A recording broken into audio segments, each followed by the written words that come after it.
Worldly-wide markets falling out over Lehman Bob fallouts, head crashing downward desperations. Taxpayers, our banking buffoonery are our problems, whilst their banks are theirs. RSBO, HSBO, BNP, Parabolica, whatever, wherever.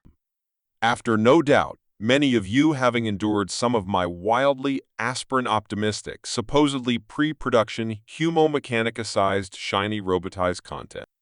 Hopping angry, amassing and raging, and rightly so, having every revving right for feeling furious. Well, I'm Huron, with Pedro Schifagismo. As if revving waiting on the cusp of being made into a big-screen movie tomorrow, but alas, afar from it. So, after no doubt imbibing for stomaching or nigh on suffering various explainers, mock-up movie trailers, clunky head, tilting animatic series, etc. All in for discussing the first and perhaps the only part of this Zaggle Zooogle Zankeedoodle sci-fi econo series. For at least, having got this far. For now, publishing a story not as a novel but an unfilmed screenplay. Featuring in most part, contemporary bankers, traders, mortgage brokers, regulators, politicians, prime ministers, presidents, protesters, journalists, pundits, financial media in broadcasting, print, and in internet. And especially starring myriad verbose, vivid vying economists. And led by a few famously dead ones. Being now revived, alive, resurrected, brought back to enjoy long-lived life. Starring, headlining the cast. For storyline attempting, discussing, dynamically exploring economics. In essence, in most part, through their econo ideas. That depending on who you ask, remaining important, influential, cogent, and relevant economic thinkers today. Toward exploring their differing economic standpoints, stroke theories or philosophy. In fault-lining differing about our economic environment, indeed society, from 20th century ongoing. In having them and their cohorts riven rife, arguing interminably. Diametrically differing into 21st century, such as most notably about what we best have done during the '08 financial crisis. Arguably, the worst and most writ-up or talked about economic crisis since the ever-venerable mega-momentous Wall Street crash, sea-changing, heralding the 1930s Great Depression. Ensuing myriad made homeless, jobless, penniless, impoverishing much of the populace. Amid banking collapse and business bankruptcy, blah blah, chart-busting, worst stats figures, indices of any modern recordable era. That could not get any peacetime worse until ended even worser in World War II Holocaust extremists, trumping everything what went on before. But putting that aside and returning to '08 became bad enough and now storylined into a sci-fi econo screenplay. Flesh and blood translated into a humo-mechanica sci-fi robotized world melting pot, recasting white, brown, and black into steel, copper, and iron. Ensuing multi-metallica socio-politica econo-cultural robotized story inhabiting a cyberbot world afar.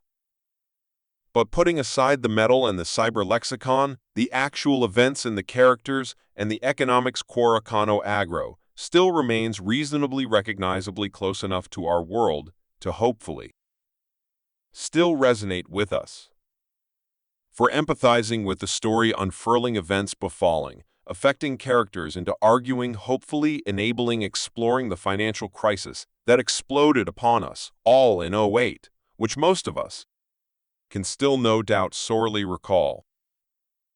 And in now watching me rather than the cyber aesthetic content with the animatic and mock-up trailers or whatever that you may have already checked out, thus, I feel on this occasion it is simply best for me to simply sober up to talk about it in flesh and blood. In trying to be more considered sensible and serious, or if one ever can be when trying to discuss or make some sense of the economic discourse and ongoing right up to today. With my flesh and blood lay self for now Q&A discussing the screenplay, rather than rely too much on robotized, clunky imagery that you may have had enough of to dare venture now to hear from me, the author.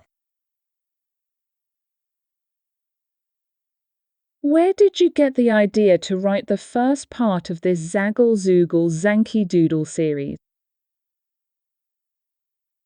Well, myself sharing hapless surprise, bewilderment similar to most other people, including super supposedly clever clogbankery politicians, groupthink financial journalists, some of whom I was reading and went along with it in feeling for believing everything was fine and assuming minor subprime problems would remain localized. But alas, a fast from it when spread wider found systemic in the housing market, soon backwashing into benighting bankery that went globalized in '08. For like most others, I was taken aback at what near enough all of a sudden what was felt in hand and going well until it all went wrong, big-time proverbial boom to bust. Befalling bankery, mortgage providers, insurers, credit rating agencies, befalling laxity and regulators, shown hapless or going on, perhaps pointless blah blah amongst others. Along with taking much of mainstream econo fancy theory that justified the boom to then mega miss, predicting the biggest bust nigh on econo intellectual media group, think cock-up, in over 75 years. Turbo taking for dragging us right down the proverbial ruddy tubes for low point hitting us rock bottom during autumn of '08. Embroiling for faming especially worldwide bungling bankery, having profited aplenty in subprime lending, the housing boom upward from early 2000 onward.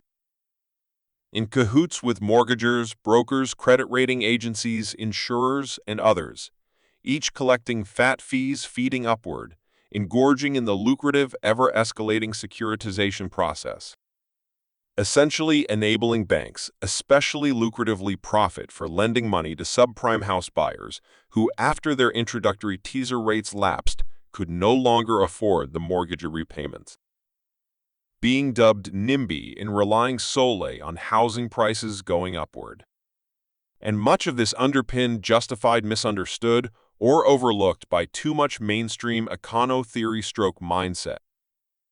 And then some more and more clever clog fancy theories starring financial tools faming CDS, CDO, among other mind-numbing risk management complexity toolset that nobody truly understood. And yet an enabling super supposedly clever bankery, among others, to model the subprime risk away up until '08 was found afar from it, when the risk came back found a far more uncertain. When house prices topped out to then implode going downward. From real estaters, mortgage sellers, other providers, brokers eventually backwash, hitting the bank's financiers, notably Wall Street investment bankery, found overextended, over-leveraged, mega-indebted and credit crunched and no longer being able borrow up to fund themselves in their daily operations. Ensuing some banks having behaved so recklessly in leveraging themselves up to exploit the boom being found so imperiled, indebted, insolvent during the bust, were famously allowed to go bust. Whilst other failing banks and institutions knew that they were too big to fail. That governments, also known as GUVOs, agreed with allying central bankery, having to bail them out despite having in much part caused the crisis. Thus, as good as getting off scot-free, socializing their losses picked up by taxpayers for funding the banks back upward solvent, resuming them to privatize their profits. And understandably angering politicians and outraging tax-paying voters marching, protesting, a loud headline competing with failed bankers. And beyond the spotlight in the background, embroiling economists, even more falling out bickering about what happened and differing over what we best do between market and freer market economists. Becoming ever more heated when having central bankery allying GUVOs ever furthering monetary and then especially fiscal Keynesian interventionist prescriptions for endeavoring to curb the crisis, which embarrassed especially much of received Chicago econo theory, found amiss and infuriating their fellow free marketers, the Ostros. Arguing GUVO-centros should surely now free market monetary policy away from any more in any way, ever again, for no longer low rating, easy money credit fueling everyone up within housey banking boom. That was found out to be a bubble burstico busting, everybody angry, annoyed, fearful, and even made homeless. Being roundabout what happened most notably in '08 and lingered onto 2010, with Gouvos worldwide adopting Keynesian prescriptions. Enough to sideline sort of Chicago-Washington consensus incumbency, generally having held the econo-fiat status quo since 1980s. But during '08 mainstream, Chicago was blamed along with Ostros for championing Gouvos' deregulating financial system, too much enabling bank reacting recklessly, according to Keynesians with Gouvos. Agreeing to greater regulate stroke police the financial sector beginning from '09 on. Whilst Chicago, especially Ostros, blamed central bankery for easy crediting moneying up the boom to bursting, irritating Ostros, arguing would not have happened if money banking and rates were decentralized away from any Gouvo centro controlling aegis. But all in all, amid the warring wording econo-wrangling publica politica hoopla, the more managed market Keynesian school proactively uber ultimo won out for tackling the crisis. Whilst Gouvos abandoned, suspended, or sidelined laissez-faire freer market Chicago and ignored Ostro advice in '08. For as there and then myself alike, most others, however hated, I went along in agreeing Gouvos in having no choice but printo press mega monetarily, allying then fiscal bailout recapitalized by buying into bankery near enough financial system entirety, or else dare risk do nothing, thus allow banks to free market merge, consolidate, or go bust, but may escalate ensuing depression being a free market, especially Ostro gamble that Gouvos felt we simply could not afford to lose. And then a few years later, with myself further learning more about the Hayek-led fronting Ostro freer market arguments against the Keynesian interventions. Inspiring, gradually intriguing me further furnished gestated via Kive rap video and other debates. Leaving me wondering if such an important argument and the decisions that were made in '08 and ongoing today regarding the economic prescriptions stroke choices on offer, some of which were implemented in affecting everyday economical livelihoods today, being a far, far above mere econ squabbling academia that maybe could be storyline explored, explicated wider if put through projected via entertaining movie perhaps.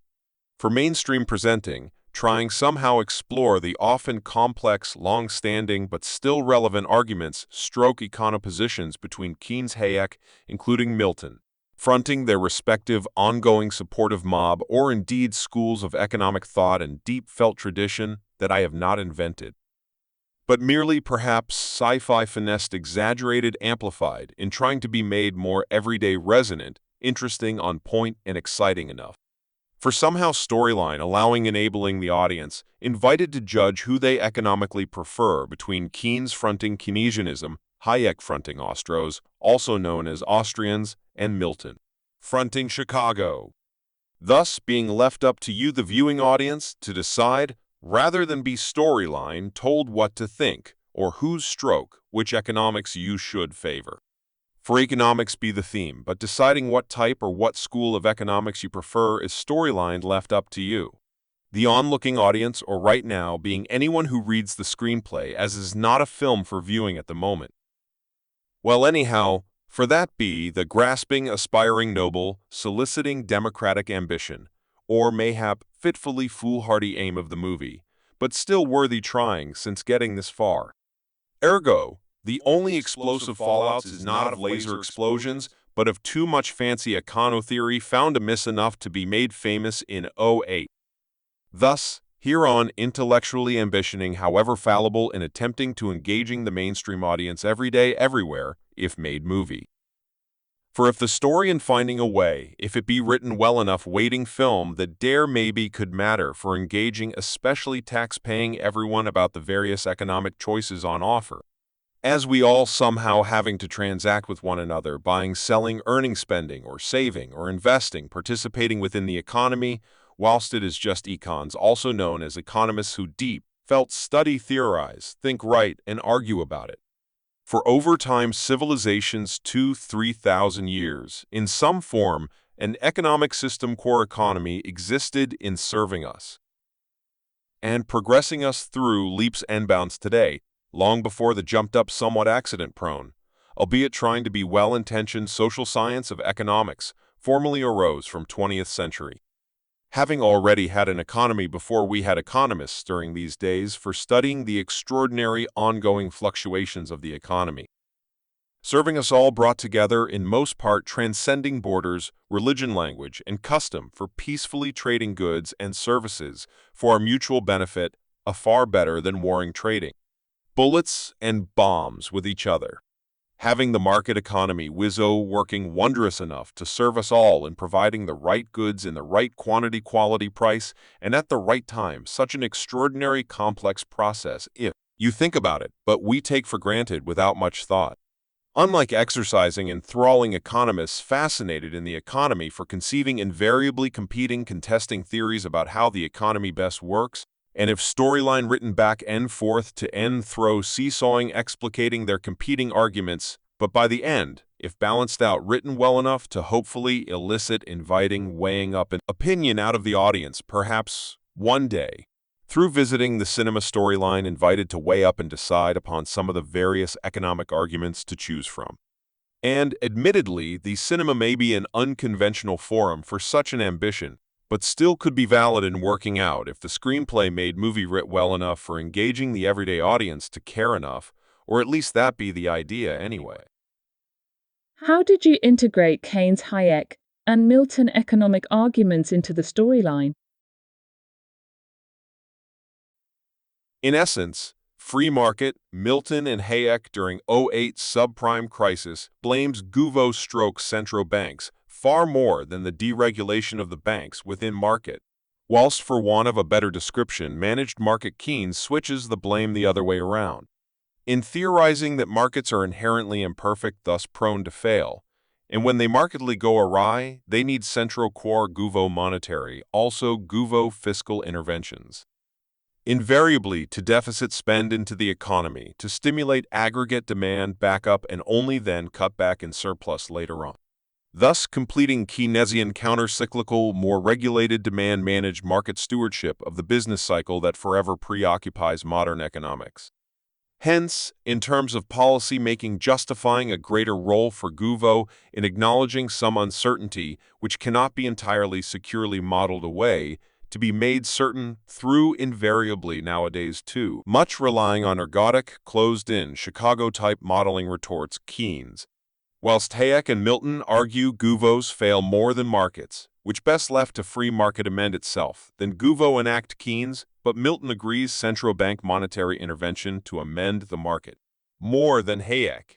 All in all, Keynesians justify monetary and fiscal intervention, whilst Chicago monetary, and near enough Austro neither, thus providing me with enough difference dichotomy, indeed enough space to storyline tripartite, separate them, in being provided with enough room for, in having them near enough clear-cut battling each other with their invariably conflicting econo positions theories during the '08 crisis-riven events comprising the plot, making up the very spine of the story, sequencing the main steps events within the story, plotting the characters, econs, bankers, media, politicas, etc.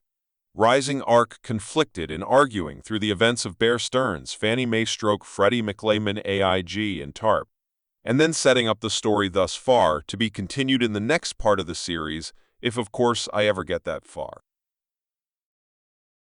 Why did you make it into a sci-fi story?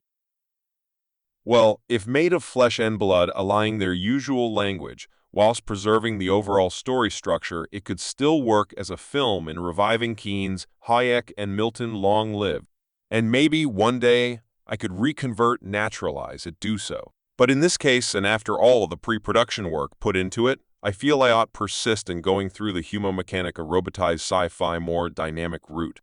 In daring better, attempting for offsetting the challenging econo-thematic complexities with at least being shiny, seen, and super-sounding more mainstream, palatable, interesting, attractive, and above all, entertaining, hopefully. Well, in theory. Using for exploiting various compelling sci-fi tropes, providing me with more creative latitude for amplifying economics, yet still preserving their gist, their essential arguments. for undoubtedly made a far finer cyber-captivating looking and cyber-sounding more rhetorically compelling, convincing, and pertinent. But still for chancing getting through, hopefully resonating for everyday flesh and blood tax-paying audience, as via sci-fi being able to greater finesse some facts and events with fiction for chancing, hoping for super-selling the story attractive enough for win-o-wooing via go-getting glinta gusto, garnering a wider participating audience than if flesh and blood film drama could ever manage. Whilst this story, visualizing Metallica world afar, as hopefully eye-catching as many other sci-fi films, except more so marshalling, a story in greater melding vying complex characters, argues striving towards some thematic complexity through exploring economic theory. Afar rather than the standard action-packed explosive slugfest, more so pity that too much typifies dominating mainstream common-held denominated sci-fi assumptions today. Whereas here, sci-fi aspiring higher or trying to, for liberating economics, to be explored sold back into from where it everyday came, for maybe wider winning an audience. And in turn via vainglorious fabled dismal economics, but remains the most important social science out there, despite all its many and varied faults. For alas, it does having to always matter. Thus, strangely enabling dare ennobling science fiction for tackling something a bit more demanding, serious, and testing than all too often wasting itself on surface style and shrill spectacle yet without much substance behind it. Whereas maybe if given chance sci-fi should more marry meldofilmatic forging both together, or at least endeavoring in this instance. Striving made more memorable, insightful, and challenging whatever, for even dare soliciting the intellect of the audience. Popcorn munching whilst invited for individually presiding, for deciding upon competing economic theory, but still being foremost entertained and then enlightened of the econo choices on offer, for at least a far-flung more challenging than common-held imbibing the usual sci-fi shoot-'em-up movie fare. Whilst this time without action and guns, lasers, and explosions, but still retaining the sci-fi trope of robots, in this case robotized human beings, sockets, and screwdrivers with triangular bases, replacing legs. Inhabiting sci-fi Metallica environ with ramps replacing stairs, but still look similar enough to our world. In still having proverbial banks and bank accounts, and partaking economics in bio-selling and booming, to going bust, blah blah, just as flesh and blood everyday pedestrian we do, except they look and speak better and need an oil change. What type of characters are in the story? The theme being economics is what the story is about, therefore unsurprisingly starring vying economists such as Keynes, Hayek, and Milton fronting their supporting followers.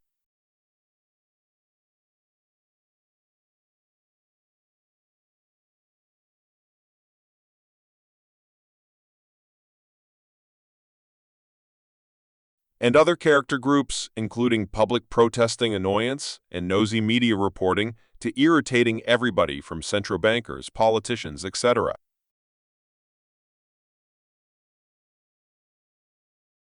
In having to decide on bungling bankers and vying economists, vehemently differing over how Guvo best tackle the crisis. For whoever arguing from glib to often articulating thematic complexity in exploring economics in some aspect as well as sociopolitica, maybe even culturally. As these characters having something to say from easy entry audience, identifiable protesters, to more challenging Guvo politica, especially econo argued verve and verbose vigor. All in melting pot thrown in from screwdrivers to sockets and steel, copper, and iron, and from countries afar from cyberbot jungle to soaring inner-city jungle. No matter who rich or poor, big or small or weirdo cyber-sartorial in style, having their say giving as good as they get back. Rhetorically engineered, so designed for antagonistically econo arguing to anthro. Revving rude, often crude, amplified, exaggerated within wizzo-wacky, irreverent world projected afar. Availing characters speaking, behaving often badly, invariably outspoken, somehow freed up in going beyond the polarizing mores and high-strung sensitivities and unifit censorious moralizing that nowadays increasingly stultifying, strangulates flesh and blood self-indulgent westernized society today. Whereas now, via sci-fi storyline, more liberated, emancipated forth, in at least providing everyone having a revving, vibrant, equitable social media type, more uncensored, freer wheeling sort of say. Within this free-ranging, freer live living libertarian Metallica saga, vivid, living, vicarious, compared to our flesh and blood, more polite, uptight, modern-day constraints. Ergo, in this sci-fi environ, enabling more so-clashing, robotized cosmopolitan in exchanging angry opinion, rather than agenda seeking to wallow in victimhood or seek out pleading for dwelling without agency for its own sake being notably assumed in and amplified via majority media today, and more or less across the world as it was, after all, a truly global crisis impacting upon near enough everybody worldwide. Why do the characters speak as they do? Aside the shiny-looking eye-catching audience-pleasing robotized aesthetic, another advantage of setting the story within sci-fi environ is that of language. Well, I can only talk, speak for myself. Floppy found faulty, reco wrongly, modeled amiss, wrongly?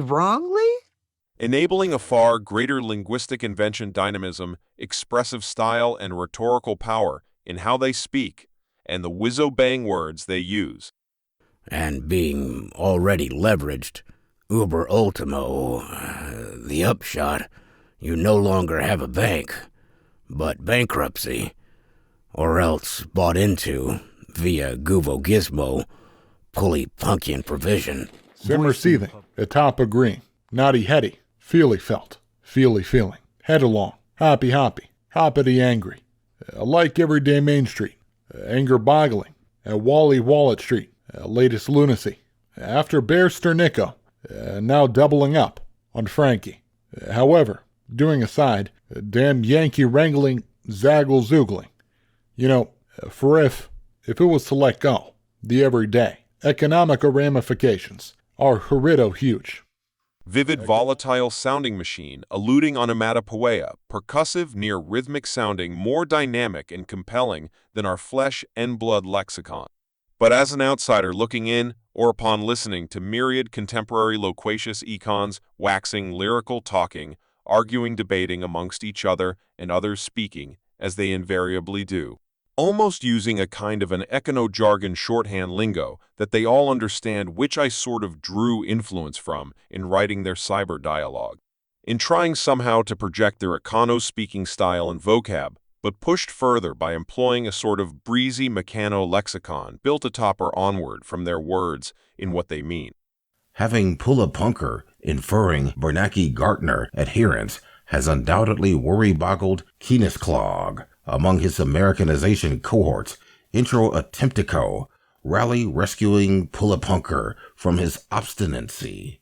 Mega macho, boxed up, inside Hayek, in publica repetico insistence, is uber ultimo unwise, publica pleasing but ignoring, everyday economica, politica practicalities, managing, backup, intervening if needy, be however messy, then risky poo mega toppling into horrido ramifications, that's all. Ensuing now, kind of more vividly dynamized, exaggerated air, often corrupted to inventing words anew, allang verbose verve, heightened in goby wizzo bang gusto.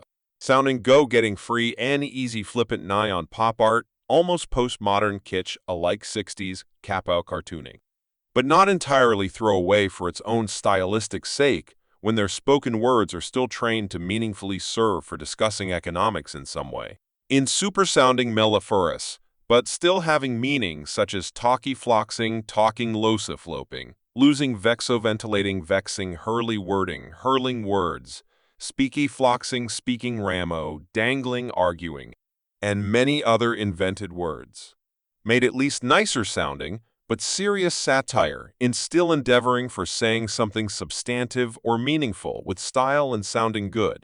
Hence, having the characters speakifloxing, doing so, hopefully going down better, in sounding more memorable and sellable stroke entertaining as opposed to having to hear them speak in standard flesh and blood idiom. Undeniably, all of us, we're witnessing right now unprecedented, darn-gone economic turmoil, market mayhem, financial instability. However, rest assuring, as Americansians, we'll endure.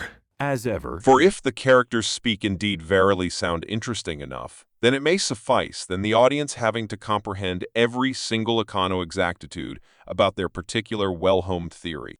Ergo perhaps proving attesting to the time-honored good old rhetorical adage in that it not be what you say, but how you say it that really matters.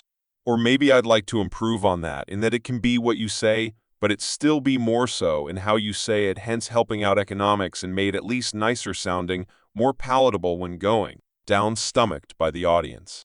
For in using such a schema, hopefully the language, although difficult for the consuming audience to initially comprehend, but with time the audience should acclimatize for keying in, getting used to the language, in being nudged, intrigued, teased, or maybe force-made to work a bit to get more out of the experience rather than mere Middle English spoon-fed. From trying somehow for challenging to engaging, stirring up, provoking, prodding the audience away from complete passivity to be made to work a little bit harder, through inviting their intellect, soliciting their consuming curiosity into working out the language. Rather than impelling me as the writer having to spoon-feed, providing them with easy-won platitudes or action-packed visualized highs, easy had but quick forgot to now harder, had but longer lasting, maybe more memorable if impelled to work it out. Can you summarize Keynes, Hayek, and Milton arguments from 20th century on?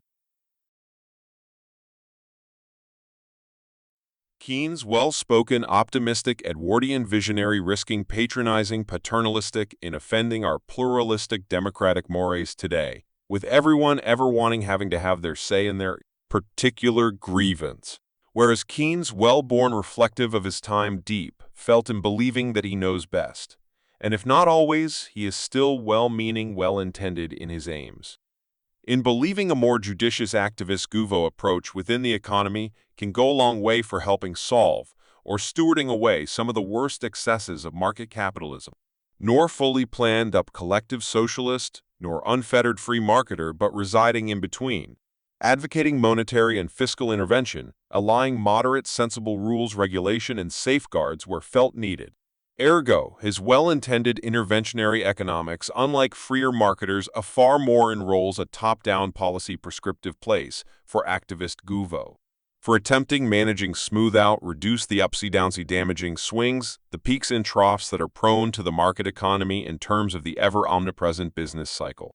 In believing he, among Gouveau, knows enough and felt better placed on voters' behalf who bottom-up elect Gouveau atop to oversee, shepherd, or govern the market economy on a mass behest toward, if given a chance, even greater enjoy other goods in harmony, friendship, and well-being, etc., rather than what can merely be moneyed up, materially counted, especially in today's data-driven econometric growth-led world, ensuing politicians a far too easy focusing on trying to satisfy such public accountable meter for electoral ends. But in putting that aside and returning more to economics, for in going way back, his interventionary economics notably arose when FDR 1930s, Gouveau deficit spent for work, scheme jobbing, up the jobless via restorative demand-managed route, as against waiting around for the market economy via classical theory to freely self-correct itself in renewed employment enterprise and growth, but simply taking too long and showing the market be at fault, argues Keynes. Thus, he duly justified what FDR did by writing general theory, demand-managed core Gouveau guidebooks spawning myriad textbooks by his followers, persuading Western Gouvau's increasingly post-war planned up economically to be enacted against fully planned Eastern Soviet economies being a real threat at the time. As from 46 onward, after his death, Keynesianism near enough became all-party, politico-bipartisan orthodoxy. For well-intended Gouvau's, for precautionary managing market economies, enjoying equity, growth, stability, employment, and security, especially during 50s and near enough 60s. Up unto a fine-tuned far too much during mid-70s, befalling Keynes having no answer to high inflation and joblessness that he theorized should not arise simultaneously, except it did.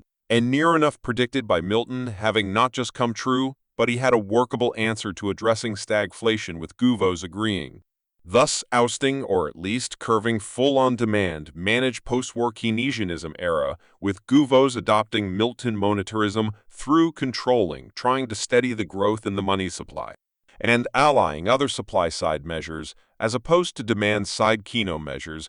Milton-led Chicago prescriptions helped to curb inflation, along with from 80s on advocating Guvos reduce stultifyingly excessive taxes, price controls, regulations, and union powers for freeing up enterprise and amass liberty, providing everyone with greater personal responsibility for economically acting for bigging up the economy themselves, rather than too much Guvo managed after being staggerflated shown amiss to now needing freed up.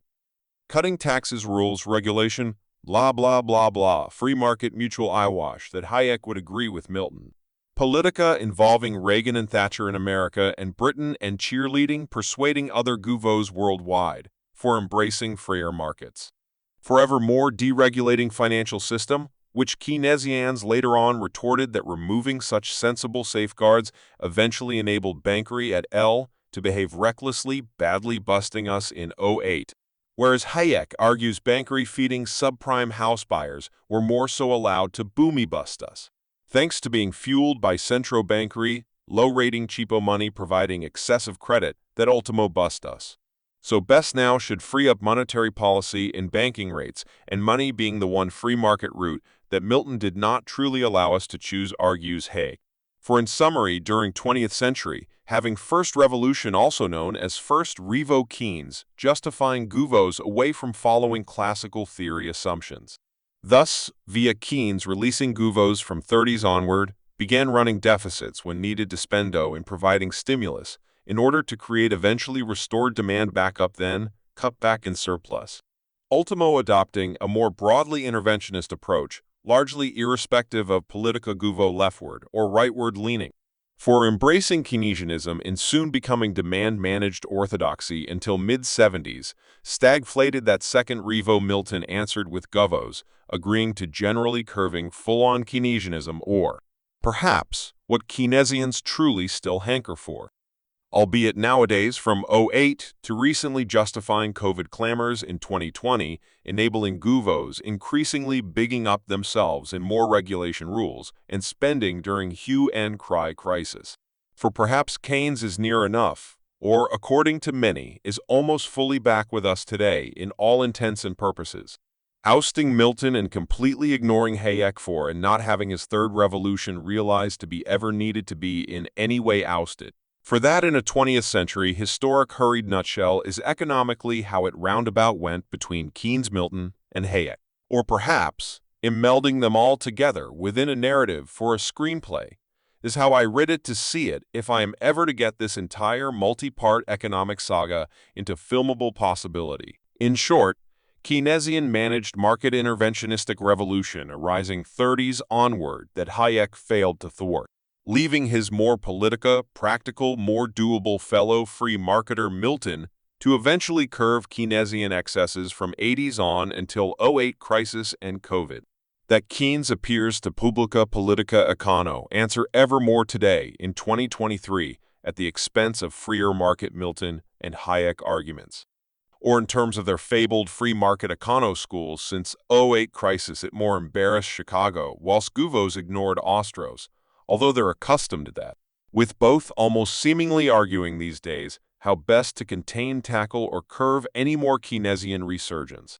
With Keynes having shifted the argument so much toward his agenda to sociopolitica econo, answering almost everything nowadays at the expense of his detractors, ever more seemingly free market losing out or gradually diminishing against Keynes. For during '08 Keynesian arguments, one adoption that the story does not deny, but merely asks, should he have won against Chicago or Austro-alternative free market arguments?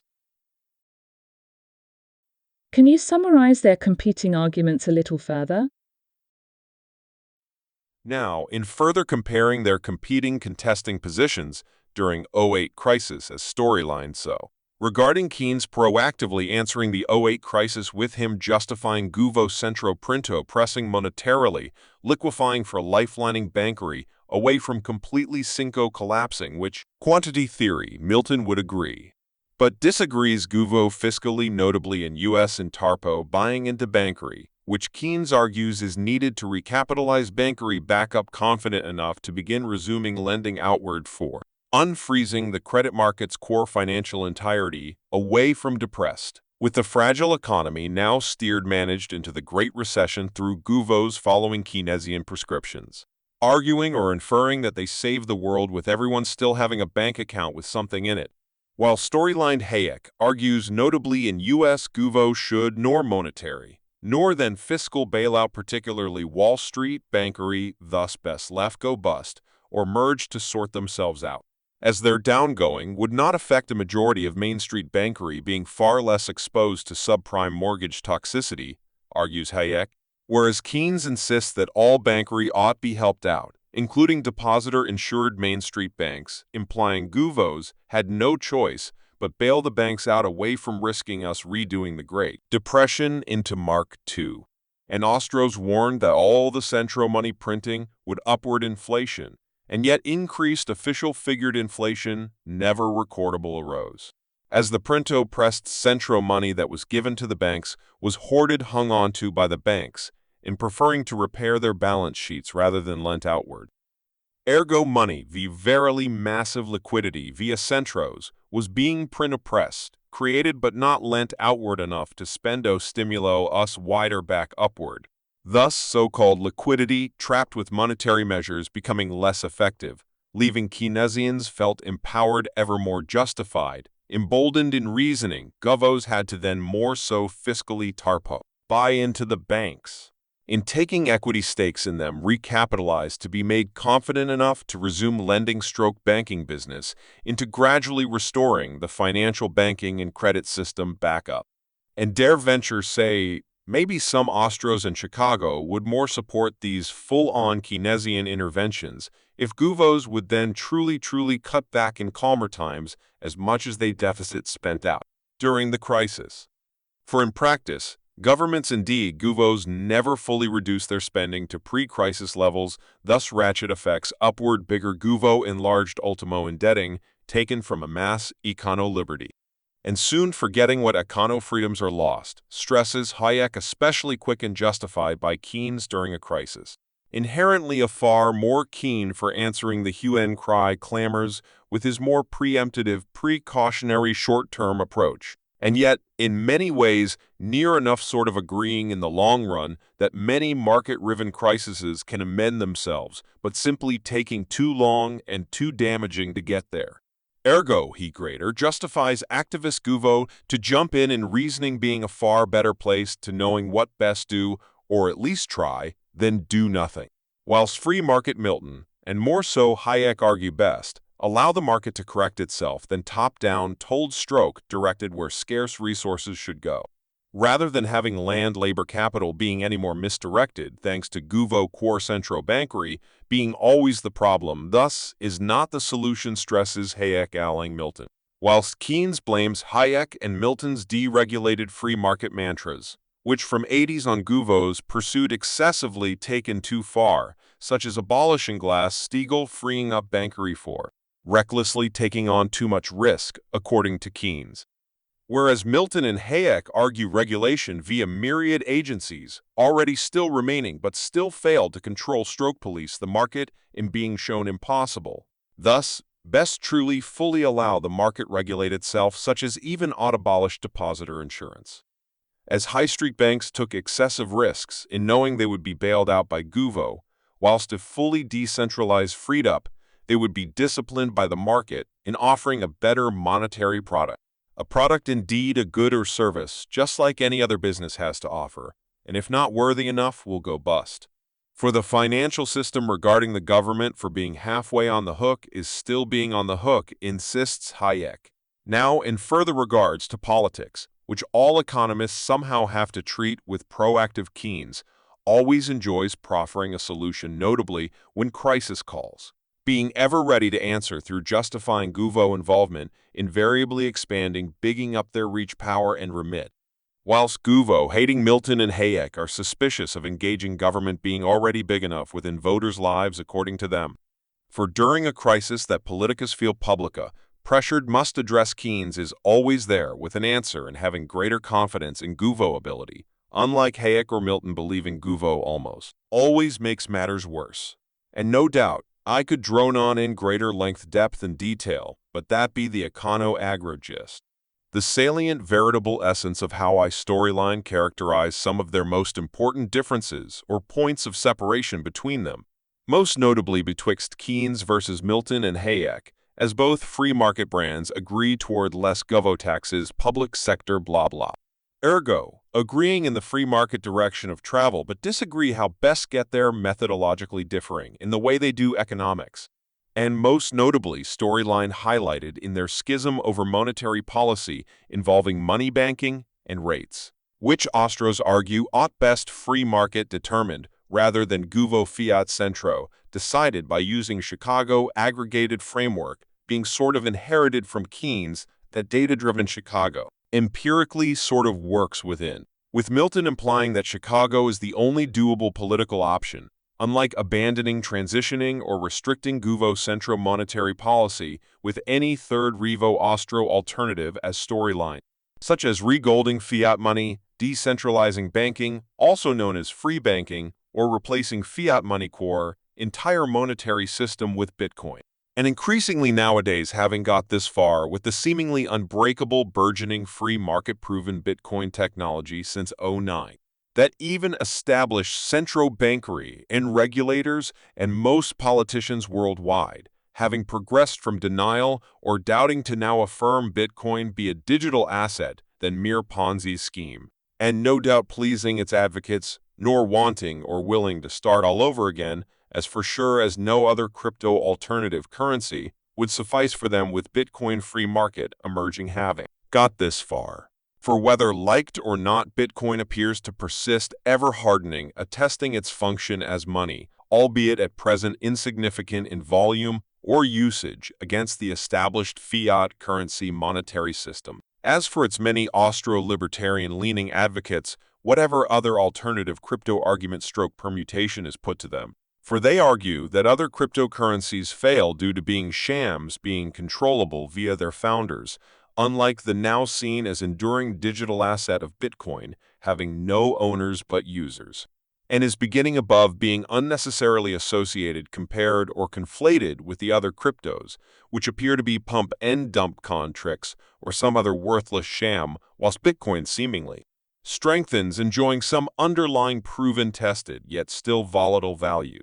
But however sympathetic Chicago may be to any third Revo Ostro option, including Bitcoin quantity theory, Milton-led Chicago infers that in some form, however imperfect, remains the only free market brand acceptable within the world as is today, and subject to future events, will probably remain so for some time to come, despite the best of Ostro endeavoring to advocating their way. Can you explain the overall aim of Keynes, Hayek, and Milton? Warring, wrangling through 08 crisis-riven events, embroiling politicas, bankers, protesters, yet ultimo starring econs, Keynes, Hayek, and Milton, fronting their respective followers, vexo-ventilating about economics, along with the storyline trying, somehow exploring their overall telos, their ultimo endpoint in what they are aiming stroke driving for. So starting with Keynes arguing market capitalism is best salvaged, despite disliking much of its tendency to prompting excessive avarice, greed, and inequality found within us all. For despite finding market capitalism, or some of its effects, somewhat damaging and distasteful, but still reconciled in believing it be the least worse of any other alternative system, such as socialism or fascism, for between leftward and rightward extremes, he tolerates market capitalism to enrich us back up. And then, if given a chance, government should be reformed to help nudge a mass better live toward good life rather than too much loving money for itself. With Keynes tolerating money-making as means for liberating us to enjoy other goods, more than that can be merely bought to more enjoy friendship, health, respect, harmony, which modern economists hardly count today as it cannot be truly counted. And yet, Keynes argues does count toward furthering for better lived good life that Keynesians today enjoy greater opportunities, leaving them often econo expressing themselves in what be the wider social good for all, especially in the wake of '08 and then COVID crisis that enlarged guvos in answering the hue and cry clamors, and undeniably more everyday health harmony mindfulness, blah blah blah is laudable and whatnot to disagree. Leaving libertarian Hayek and Milton stressing that all of that does not need achieving through any more prescriptive, top-down guvo authority directed upon the governed. When thanks to Keynes' ruse, Hayek and Milton guvo is big O empowered enough in already prescribing how a mass best live a far too much whilst a far free market better best allow them a plenty find it for themselves, rather than having Keynesians do it for them. And yet they may have a point in greater venturing for dare asking what is economics for in going beyond economic countable outcomes to taking account of more societal, tacit, everyday well-being. As he kind of may be on to something, but as ever he among his followers imply more guvo authority within everyday lives made already too stultifying, argues libertarian-leaning Milton and Hayek. But I felt being worthy storyline for discussing after reading beyond his economics, to also draw influence from how much be enough for greater enjoying other goods according to one of his biographers, helping me for rounding off the character of Keynes for despite his haughty high-bred all Edwardian manner, yet made somehow more holistic and seemingly more overtly humane, even philosophical, even forgivable, as to the entire reasons why he felt guvos had to intervene ultimately toward winning a better lived life one day for one and all. For as well as being long-lived through depression and world wars extremist deep felt impelling him argue those in '08 should not luxuriate in easy knee-jerk supporting Hayek for basho-blaming guvos in entirety, when bungling bankery are more blameworthy, as Keynes perhaps stressing less why it happened but how best address the there and then '08 crisis-riven exigences by precautionary justifying in persuading guvos best act when still can, rather than depressingly find out too late that they should not have heeded, especially Hayek among his rabid Ostrokin. So turning to Ostros and storyline distilling their ultimo aim for greater econo-libertarian freedom and liberty brought about through reducing guvo, and first off, primarily done through getting the guvo core centro bankery out of being able to control money banking and rates ergo getting guvo out of monetary policy. For after first Revo Keynes and then second Revo Milton Ostros argue especially after '08 onward guvos should free market allow money rates and banking being the third revolution. For storyline distilling Ostros down to take home writ short enough for sort of sufficing an econo-libertarian politica campaigning bumper sticker. For essentially, in wanting guvos lessen or abandon monetary policy, the Keynesians argue is absurd in insisting and depending on monetary policy, which should always remain in guvos' ambit to stewarding the economy, and agreeing monetary mistakes are made such as prior '08 Centro Fed failed foresee the emerging housey bubble, but should learn and improve and restore regulation according to Keynesians. While Chicago is sympathetic or more understands where Ostros are coming from, as Chicago also hates guvo and is not entirely impressed with how central banking has operated since '80s onward. But Chicago argues that jettisoning control of monetary policy is politically, indeed electorally, totally undoable, hence implying having to make do with Chicago for reigning in centros via ruled-up monetarism, or in some form. For in working within the fiat system, as is, will have to remain so, infers Chicago being the only option from '80s on against excessive Keynesianism, whilst Ostros argue that Chicago's supposedly scientific modeling has become a mere smokescreen for centro bankery to intellectually sell and stroke, justify where they think the rates best go. Worked out with an army verily myriad of PhDs, gathering data providing statistical interpretations within aggregated framework well-intentioned, but invariably excusing, according to Ostros, too much latitude and discretion in not having to be disciplined, adhering gold. When since '71 money became under their fiat remit, in effect, enabling centros deciding and justifying whatever they feel the rates should be rather than actually scientifically know within any useful workable use aid. For the scientific Chicago approach, through pursuing monetarism 80s on argue ostros was a correct diagnosis to getting a grip for trying to rein in the excessive 70s Keynesian fine-tuning. The money supply. But in practice, central bankers find it difficult to determine the money amounts in the economy to work out where the rates best go, being a far less scientific in implementation, thus leaving too much discretion for centros to justify whatever the rate they decide. Being made more independent thanks to Milton from 80s on, but generally bar rare instances, the central bankers sort of invariably appear to facilitate whatever politica hue is in power who ultimo set the mandate to 2% inflate whatever. In essence, preserving the fiat status quo system with Chicago still catering somehow accommodating too much Keynesianism and being somewhat unsatisfactory argue ostros, accusing Chicago of still justifying centros for invariably appeasing politica vote-pleasing electo cycles upward into then later on too much busting us downward. Thus, ostros advocate money rates and banking best free-marketed improved alike any other good or service, rather than Guvo-centro-controlled and however well-intended but merely causing much of our economic trouble and strife, argue ostros. That can be reduced, according to them, by regolding fiat dollars, euros, pounds, etc., and then decentralizing banking, all in discussed in the story, along with I then having recently expanded on Hayekian competico money ideas for including crypto discussion, ending up with his character entertaining the newfangled burgeoning Bitcoin emergence to musing for maybe one day replacing the fiat monetary system in entirety. And all that implies and entails if it comes about through a mass Bitcoin adoption that, according to its storyline advocates, will finally provide ostros with their revolution, which in so many words, Hayek was longing for. For unlike early cryptos being centralized, controlled in some way, along with the do-it-yourself money minter indicted for counterfeiting ergo, the fiat Guvo could always shut them down and duly did.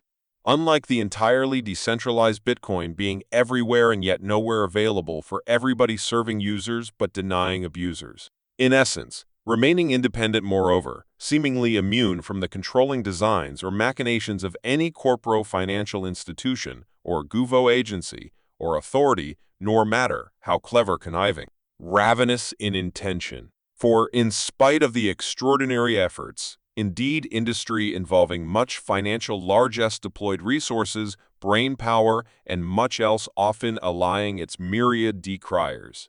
But still it remains working uncaptured, immutable, in persisting as a store of economic value or wealth against having to use Guvo fiat money that over time is always print-to-press debased, eroding everyday savings. Thus, any future worthwhile is worth less made harder to economic strive, while saving via Bitcoin would preserve future worthy saving to restoring free market, capitalist system, and econo liberty according to its advocates, attesting to exciting its first adopters and invariably ostro-leaning proponents in championing to believing this burgeoning Bitcoin currency within a generation ahead will seismic sea change, monetarily liberating everyone worldwide. Empowered, enabled through using Bitcoin as a new money to economically store and future-proof, preserve their earned value against using fallible fiat inflationary money. Unlike Bitcoin in fixed supply is ultimo non-inflationary, and aside a store of value through developing Bitcoin's swifter usage, second layer and third layer can be easier used as an everyday fast and flexible medium of exchange. For unlike fiat money, its fixed supply growth cannot be manipulo-altered, hence debased, being even harder than gold and far more difficult to confiscate, nor needing trust in any bank's third-party counterparties regulator Guvo agency, whatever, when it exists on the World Wide Web. Therefore, exciting many enthusing for envisaging if a mass adopt Bitcoin, it could even replace fiat money along with reordering rates banking credit debt to serving a mass economic participants in a far finer inflationless futures. Rather than from top-down manipulated by any Guvo in finding their authority is reduced in the lives of their governed. Thus liberating winning a mass back for greater econo prosperity, liberty, and freedom, with even fewer wars according to its advocates. all in coming about through Bitcoin emergence in years ahead for answering Austro-decentralized monetary dreams, according to its first adopters, enthusing followers, cheerleaders, example setters in putting their money where their mouth is, mega investors, and Austro-econo intellecto justifiers having lost or losing patience with regolding arguments. Whilst Keynesians, among others, storyline argue that Bitcoin is utterly preposterous, going on fraudulent in encouraging circumvention of any central monetary or regulatory agenda. And whether or not this Bitcoin revolution truly comes about, we shall see, but I felt deserved discussing, being well worth interesting enough to update for adding Bitcoin discourse into the story. After duly noticing from 2020 certain Austro-Bitcoin enthusing econs kept on droning on banging on about it, that I felt I could no longer ignore to any more exclude Bitcoin from the story. Along with noting verily dawning to belatedly realizing that despite what I thought and assumed and observing the critical hoopla surrounding Bitcoin, that it still simply appears to keep on working. Thus far continues in refuting its naysaying critics. For I myself assumed and argued that Bitcoin would fail alike DigiCash and other early alternative currency attempts in the 90s. But today one cannot continue to say such when evidently it kept on working enough to concede, begin taking it more seriously in its future possible economic implications for everyone if it is taken up. For by doing exactly what it was designed to do since '09, and if in years ahead remains so in defying its detractors but enthusing its proponents, then for sure it be worthy for storyline discussing of perchance great import and significance. But dare must I say, if Bitcoin does go to zero in years ahead, then I can no doubt churlishly blame certain cheerleading over enthusiastic Austros and loquacious mega investors for seducing my remaining innocence into storyline, including them, and then only to find out that I should have kept Hayek argue stressing for regolding and free banking rather than add in any Bitcoin option. Well, and years ahead we shall no doubt see, but at least by including Bitcoin discourse as a monetary option for today felt worthwhile enough. Thus, by including it perhaps somehow helping in part nudge the '08 story, although already can be, but it helps to make it even more relevant today and future options tomorrow if Bitcoin does hold up against its myriad detractors, including even many denying or doubting Austros who are yet to buy into Bitcoin possibility, but may be won over if Bitcoin endures in years ahead. For daring one day for answering Austro decentralizing monetary aspirations, and then some more according to its advocates evangelizing crypto Bitcoin extraordinary technology thus worthy meriting inclusion that Hayek would no doubt approve. For along with defending gold against Keynes and helping inspire free banking advocates, Hayek would entertain competing alternative currency against fiat currency perhaps more readily than his mentor Mrs. However, if Bitcoin adoption continues apace in becoming ever more proven popular and immutable against Guvo and refuting much of received econo theory that modeled and assumed central bankery for eternity, then no doubt the even more gold-loving Misesians would buy into Bitcoin more readily. But 'tis still early days, and perhaps rightfully remain cautious after the various alternative currency attempts failed in the 90s. And having Bitcoin spanning 14 years versus 3,000, thus Bitcoiners are reconciled to endure some patience toward one day hoping one out to be fully enjoyed, if not by them, but their offspring.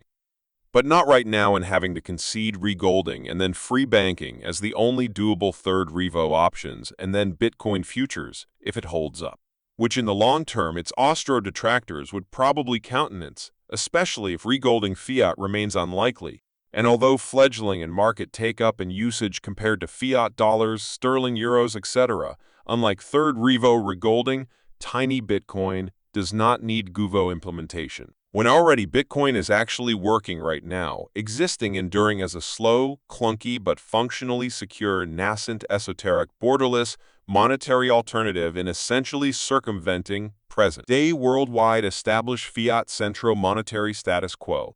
And whether you think it be good or bad, but in being monetarily able to offer that in itself with hardly any developed infrastructure to speed it up against well-developed established technology, practices, financial institutions, and environs, etc., is undoubtedly being the first time ever toward extraordinary possibility The implications are economically, indeed, the ramifications worldwide. If you think about it, for it is groundbreaking. Technology proven extraordinary to even get this far against defying so many. Sea changing, or at least half of everything, for if money be half of every economic transaction in free market goods and services, being now able to be exchanged for money as a good as worthy as a good, or as good as the goods and services it pays for. Daring, even beating gold as hardened money Bitcoin may be very well become dare hazard perchance a possibility of surpassing golden monetary status. And that is even without listening to the latest Megamaxio Bitcoin Econo Panglossian podcasters. But then again, it will take some time if it ever comes to pass.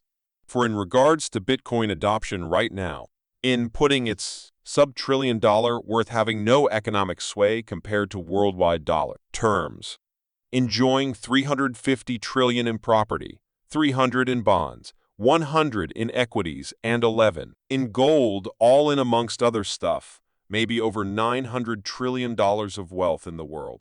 A massive, established, not easily unwound sum of store of value, compared to Bitcoin's present-day insignificance, having no bearing on the economy, merely an esoteric preserve of first adopters, having yet to cultivate a mass take-up, being largely ignorant or uninterested in trying it out, remaining a far away from tipping point in any way, near to sea-changing fiat status quo. But from proverbial acorn almighty oak can arise that first, adopters would say, abiding some patience and prophesying Bitcoin will one day provide a mass worldwide economic salvation to reducing gouvo ambit among a mass livelihoods. And to be fair regarding Chicago Bitcoin, Milton did suggest the internet could spawn an alt-independent money against fiat gouvo money, but his economics and practice is more reconciled to working within fiat system as is toward trying to control money away from excessive gouvo stroke central manipulation, which Ostros have lost patience with, which truly began since '71 when Milton approved of Nixon degolding money into politica promissory fiat, rather than have the value of money free market golden decided beyond excessive manipulation. In essence, Ostros infer Chicago failed to quantity theory, truly control fiat monetary policy away from being discretionary, determined by centros, who invariably appease politica agendas, which Milton concedes is a far from perfect to even opining to replace rate-setting centros with a computer one day. But these days, Chicago has failed to make good on such ambitions, being a far too cozy, comfy with the fiat monetary status quo retort. Ostros, having lost patience with Chicago, who infer that they are the only doable free market outfit to rein in rampant Keynesian excesses. Anyhow, this discourse and more is explored with an '08 story backdating Bitcoin emergence, as if arose in '01 rather than '09, thus enabling Bitcoin to be storyline included. And from Keynes to Ostros to now last but not least Chicago, albeit already mentioned and discussed. In an agreeing free market directions with Ostros for reducing gouvo taxes, rules regulation in public sector, to increase individual economic liberty and freedom, blah blah blah. Empowering a mass, enjoying greater free to choose except not through monetary policy, which Milton et al. Roundabout inferquor in practical action prefer gouvo overseeing it, through working within fiat central bankery rubric, using some form of their quantity theory. But after much of their theory and much else, having a terrible time during '08 when found amiss, so much so to see Keynesian prescriptions near enough fully re-emerge and sidelining Chicago, and then onward to nowadays not fully recovering their received Washington consensus type incumbency. For in having the theories Chicago has and having no choice, but urge stick with us, as stuff happens, inferring that they are the only politically plausible free market route to reining in excessive Keynesianism.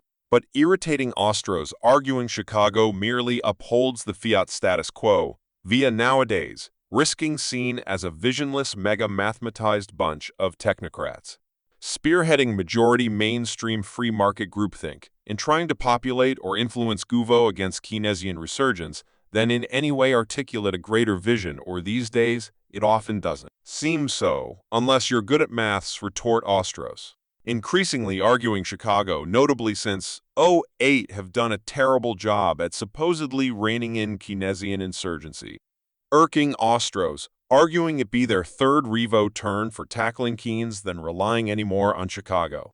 But despite its failings, Chicago for the foreseeable future remains the only politically acceptable free market alternative against Keynes, which Chicago knows, and so far being proven right against Ostros, having evidently never been third revo adopted by any guvo in any country. Being the perennial losers against Keynes or Chicago, both inferring the argument only really remains between them rather than any Austro input, as it were. Ergo, any Austro-monetary agenda to effectively transition limit compete or abandon any established guvo monetary policy stroke receive present-day majority media assumed in fiat will not be countenanced by any government or any major campaigning political party for the foreseeable future. As Ostros are viewed as being beyond the scope of electability or any semblance of economic sanity according to Keynesians, and understandably unsurprising Ostros, and being disappointed with Chicago, but Ostros remain undaunted in their argued advocacy, in believing one day events will somehow go their way for them to answer any publica politica econo problems better than Chicago or Keynes. As whatever the econo theory or econo school, whether Ostro, Keynes, or Chicago, they all somehow have to treat with the political process. In order, however imperfectly, to get their econo advice stroke theory or way of doing things to be enacted, to be taken up en masse within the wider, real, everyday participating everyday economy. With Ostros in particular preferring less so engage with the established policy-making politica process, moreover, invariably going beyond mainstream academia, being less taught there. Thus, they pursue other routes of influence, notably through econo podcasting and wider publishing, their particular bent in, still getting themselves out there enough to be heard. But whatever the econo school and having to be political, having somehow to endure, however tawdry, messy, and watered down, mangled their theory or advice may become when having to partake in the political process. For by and large part and parcel, in how it's done, whether liked or not, being heard out, then taken up to be enacted, implemented for affecting everyday wider economy out there. And however, in somehow getting their economics out there will always be ruddy messy in having to treat with politicians that jumping first in Keynesian, prescriptive, procloactive proclivities enjoy, answering more readily toward leftward concerns stroke clamors. But whatever the party, Hugh Keynes invariably appears to manifest himself overtly, or lesser so from early 20th century on, and no doubt foreseeable futures defeating Ostros and perhaps in part, Keynes has only been curbed, checked, or contained by Chicago. For in essence, Keynesianism is good politics for leftward and often rightward guvo Hugh against laissez-faire Chicago, and especially so-called do-nothing Ostro advice that nobody wants to hear being drowned out, notably during hue and cry crisis, hubbubs clamoring for guvo to do something. So essentially, you are storylining Keynes Ostro and Chicago Agro? Yes. For since 20th century battling interminable, implacable, irreconcilable between each other in vying their opposing econo theory to be guvo taken up or held on to being storyline portrayed, almost nearing farcical punch-up in the story. And in reality, the actual econo discourse and disputation, whether endless broadcast or podcast or print or social media turbo-tussling, twittering verily ventilated as they do, arguing about the economy. Most notably since 2008, inaugurating internet media, amplified thrusting themselves out there and their argument, above mere heard by econs, as the economy matters affecting everyone in wanting answers, explanations, or choices in how we best econo act and go forward. Which this story, the first part of this series, attempts to present for wider audience consumption. Invited somehow to adjudge their opposing arguments, stroke positions, rather than being storyline told who they should prefer between them. Vying econs amongst politicians, bankers, angry protesters, and nosy media thrown forth amidst unfurling events, which Keynes mostly answers to defeating Chicago, and especially Ostros. That the story does not deny as that was what happened in 2008, but rather asks, should we have done what we did when there are other schools of econo advice or argument that may be of merit? For perhaps in responding to the there and then 2008 crisis hoopla, implying something must be done, thus impelling guvo intervention, whilst in greater hindsight, other arguments may have been valid. But during the hue and cry clamors, it is always difficult, especially to free market, argue that Guvo should do nothing or a far less in allowing the market to cleanse itself without Guvo being enlarged enough, so say free marketers. Can you briefly describe the Keynes, Chicago, and Ostro schools historically? In a cursory nutshell, discussing them historically, starting blasting with Ostro School, so named because its founders' initial proponents arose from Austria or Austro-Hungarian Empire at the time during late 19th century. First wave founded by Karl Menger, leading other double Ostros, Eugen Bohm von Berg and Friedrich von Weiser. And then second wave also double Ostros arose, also high-thinking theorists, faming Ludwig von Mises mentoring Friedrich von Hayek, both of whom pivotal founding, forming the two main distinctive Austro-Econo factions, core axis, or if joined with Murray Rothbard, essentially make up the big 2.5. Roundabout near enough comprising and forming, dominating, or infusing from then on all Austro-Econs today, somehow buy into them to some considerable degree. In advocating or stressing one or the other, or Miso-Hayekian blending where felt suited for their argument indeed standpoint, in thinking or discussing or arguing stroke how Austros sort of do Austro, also known as Austrian economics, ongoing today, or so it seems to me, thus storylined, so including very much so in the more historic next part if I ever get that far. Anyway, and then into post-war era, third waving introducing non-born Ostros ergo single Ostros, such as American-born Rothbard, and Hazerlit and others etc. who began advocating wider, and ever so gradually, perhaps more so bottom-upward, tried to widen, popularize the Ostro school that was badly fracturing and dwindling, almost vanishing, were seen as irrelevant against Keynes and the gradual rise of free market Chicago. And then the fourth wave arose, or so I see it, during mid-70s, with Hayek winning Nobel Prize, helping upswing renewed interest in Austro-economics and beginning to benefit against Keynes, who began suffering stagflation problems in mid-70s. Thus opening opportunities for free market Austro arguments to be heard, mostly Hayekian-fronted, but ever so gradually bolstered with the slow re-emergence stroke restoration of his mentors' reputation and influence later on. All in began jigsaw piecing themselves back together as a cohesive, robust, and more plausible economic school of thought and long-standing tradition, as against during the 1950s that almost saw them going defunct despite their best efforts of being completely disorganized and invariably ridiculous as a sellable school of thought way back then. Well, anyway, and then fifth wave Ostros arose from '08 crisis through, enjoying further renewed interest as an alternative to Chicago v. Keynes status quo.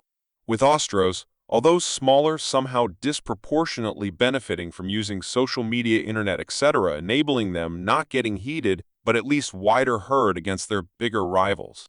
And then sixth wave Ostros, admittedly I'm making this up, but I think I've written it this way, so there we go. So anyway, sixth wave having arisen in 2020, in perhaps losing patience with regolding and free banking Austro arguments, in getting nowhere, to now having them to more fully embrace Bitcoin techno possibilities.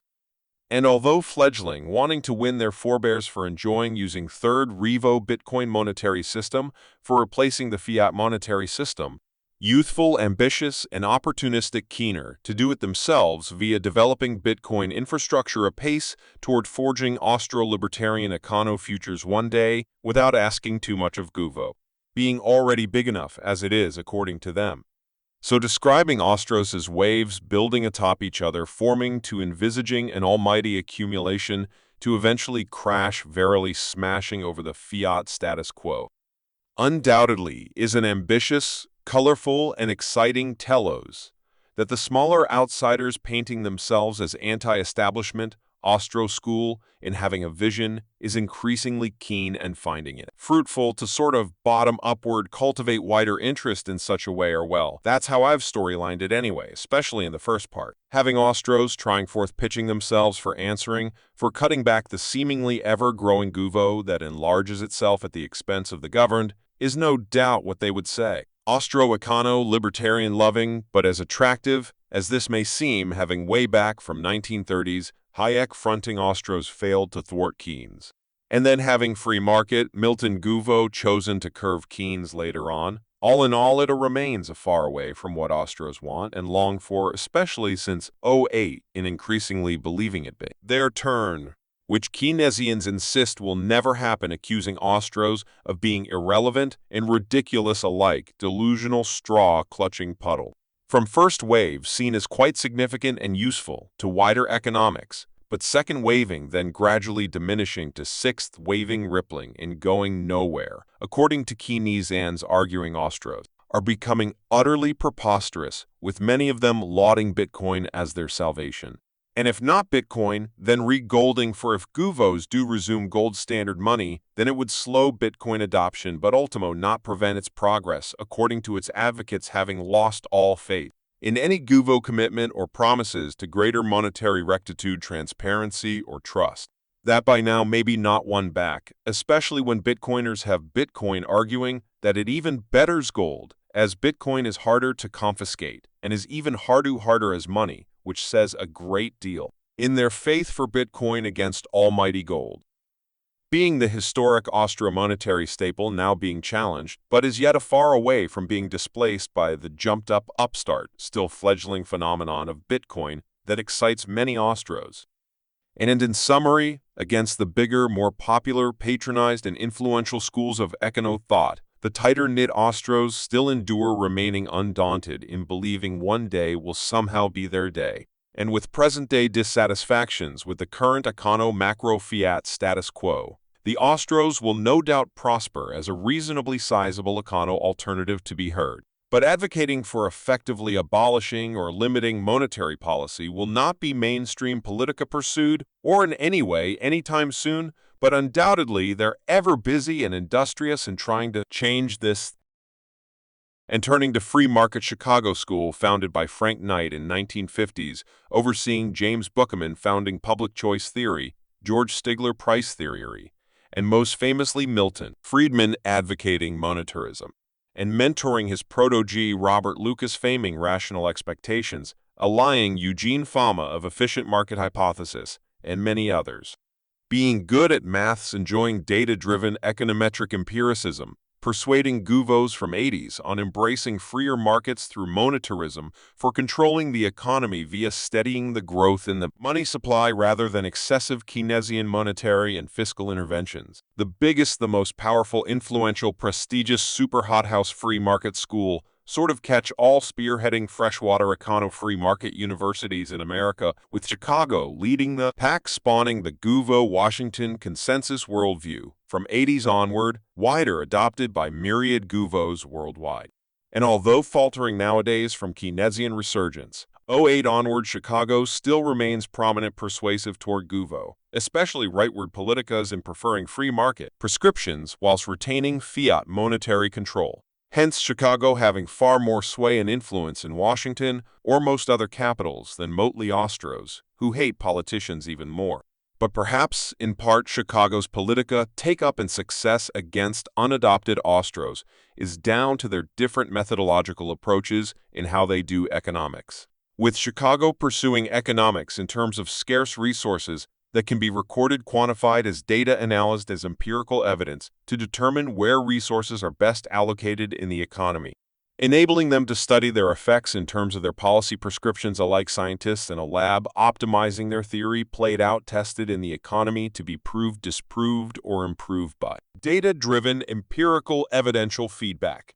Whereas Austros focus less on recordable resources in a far preferring at base to economically theorize through, starting out at what people do, revealed through their purposeful action, being less interested in psychology, in why people choose one course of action against another, whilst Austro-economics at base focuses on what people do.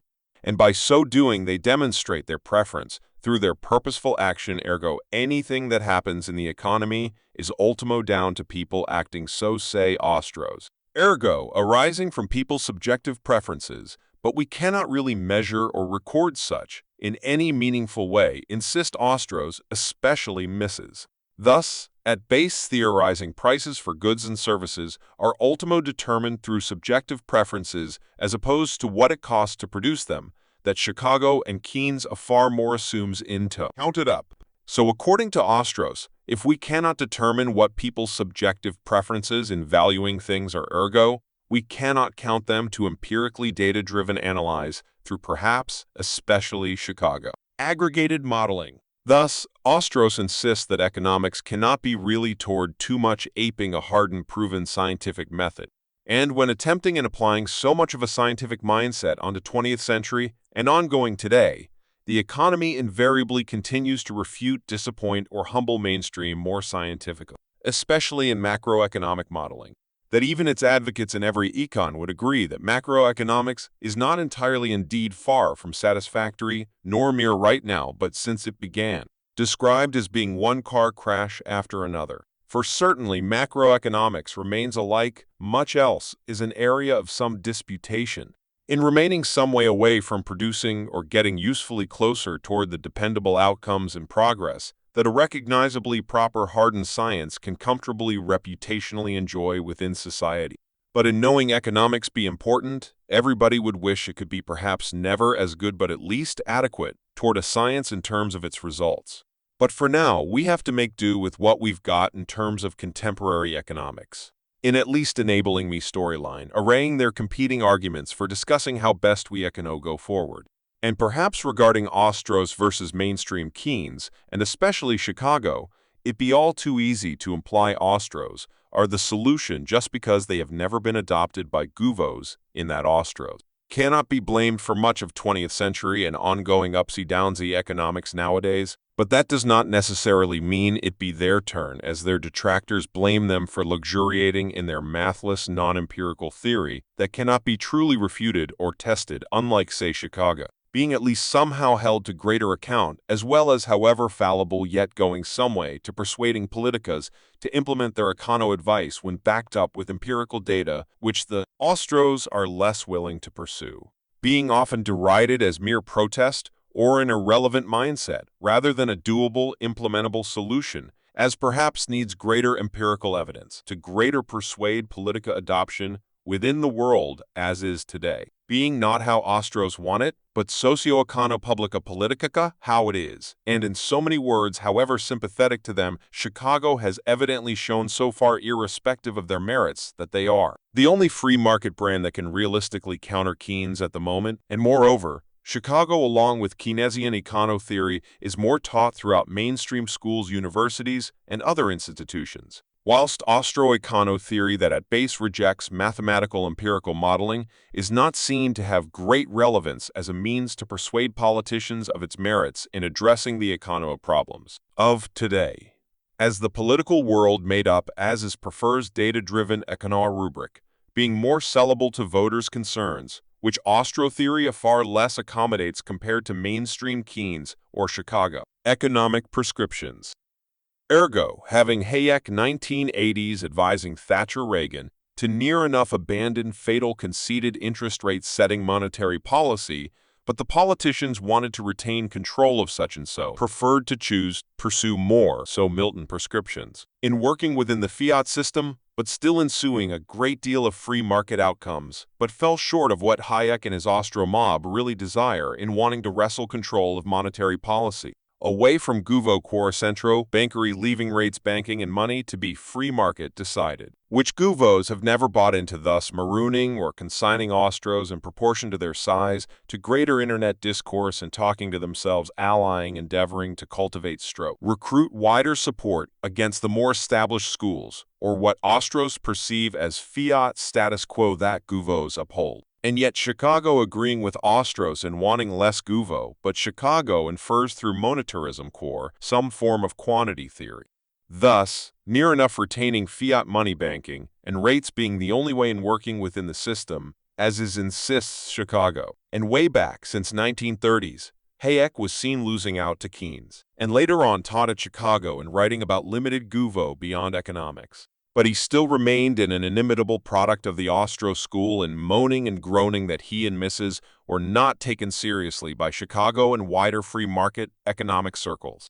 As Hayek arguing that Milton Core Chicago had adopted an aggregated framework from Keynes that still fatal conceded Guvos onward, which really irritated to thwarting him and his followers ongoing today, often opining if they have actually achieved anything other than mere protest against the seemingly relentless, ever-enlarging Guvo as they see it.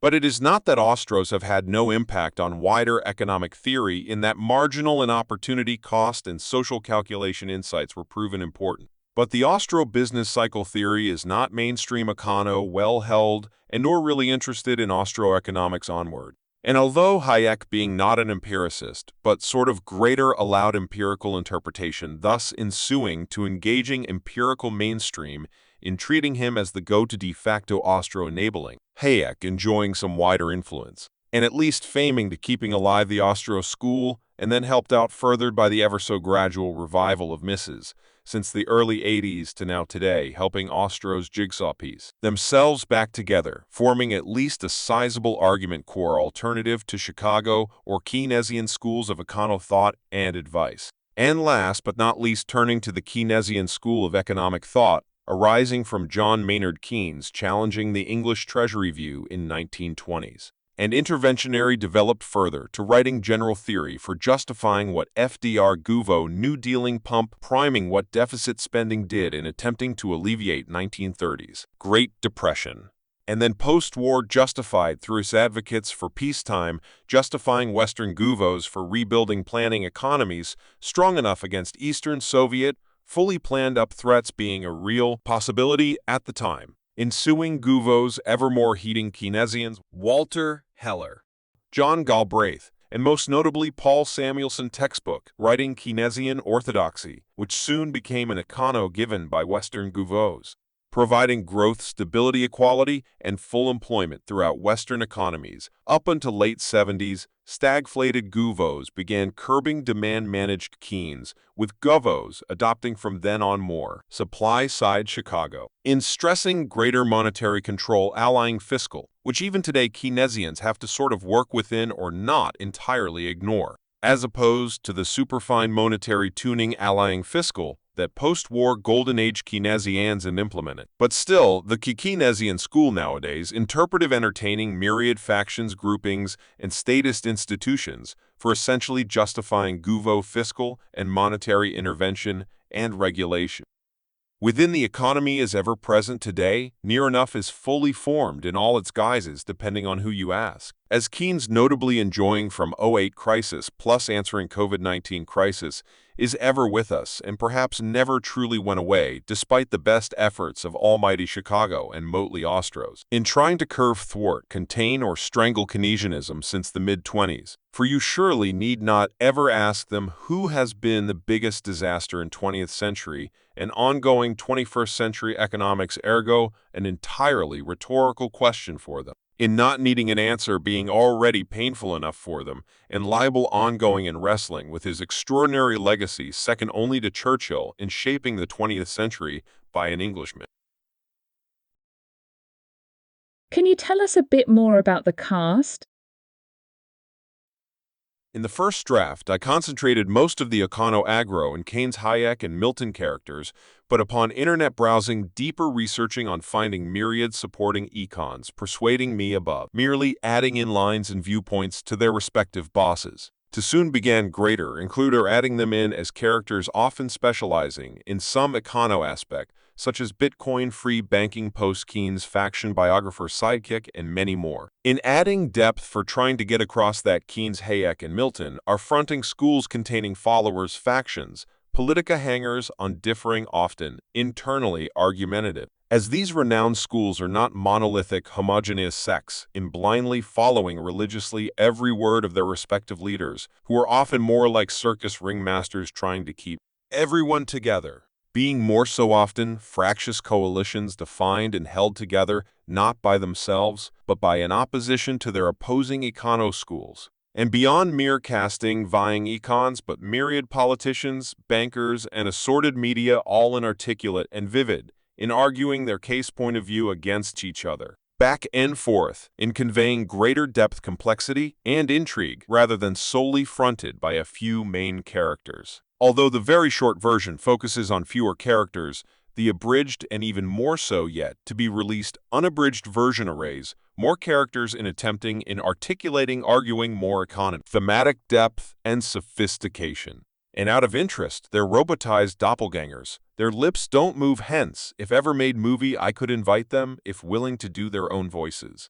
But then again, perhaps not, as I may need actors to sort of get a different stylized type of performance for the characters rather than themselves. So perhaps I best not impose upon them, as their character super surely be enough in itself. But then again, it is notable how lively, interesting, well-spoken, and being good, almost performance public speakers and explainers through podcasting, lecturing, arguing, whatever, as most of those who have been cast nor mere enjoy economics above relatively innocent classroom teaching, but revving relish in putting themselves out there in book writing, debating, explaining, lecturing, arguing, advocating, and often colorfully insulting one another, getting interviewed, amusingly opining, blah blah, whether right or wrong, being quite effective, eloquent, and compelling econo speakers.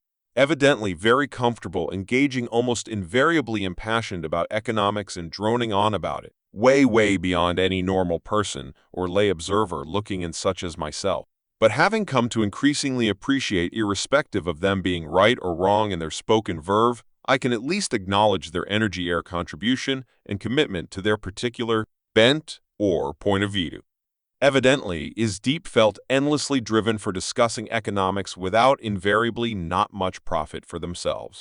As they wider care enough about their fervent bent to umpteenth ventilate forth that I've tried to storyline respect, in somehow trying to capture some of their characterful verve essence and vim and verbosity, nor mere from econs, but hangers on politicians, media podcasters, explainers, bloggers, blah blah, and many others, awaiting adding into the unabridged cast. For whether you agree or disagree with their particular take on economics involving '08 crisis, they put themselves out there, evidently caring enough about economics for advocating, proselytizing their particular agenda, for at least winning me over during evermore drafting, succumbing to storyline, adding ever more of them in for perchancing one day participating cast within movie, and better still, when robotized sci-fi made them look and sound better. But their message remains. All in projected within sci-fi being the one medium that eludes them, but be forgiven that they probably didn't think about themselves as a sci-fi robotized filmatic possibility for discussing economics, and neither did I a couple of years ago. But after watching them lecturing, podcasting, book writing, doing documentaries, so might as well maybe now they should econo agro have it out in a movie. With many econs, especially since '08, having found and enjoy cultivating for catering for a wider audience who are learning or looking for answers. In sharing and caring and partaking the economy that matters, that animates everybody to some extent above mere econs. Many of whom having found more influence and traction through the internet and wider publishing rather than submitting academic articles or classroom teaching. With academia still having its place, but without any opportunity cost, thus many econs now prefer the wider opportunity in getting stuck in with all its costs, in getting greater heard, but winning. Rewards in winning a wider audience come classroom. For in themselves are interesting enough to be characterized rather than having to make someone up as they will storyline suffice even better in almost writing their own lines. And all in whether politicas, bankers, and notably econs distilling them down for dramatizing their salient arguments, but sounding, looking, going down better when super shiny robotized. Almost revving, waiting all of them to be filmed, made movie one day, or then again, perhaps not. Well, no doubt we shall see, for no harm in trying.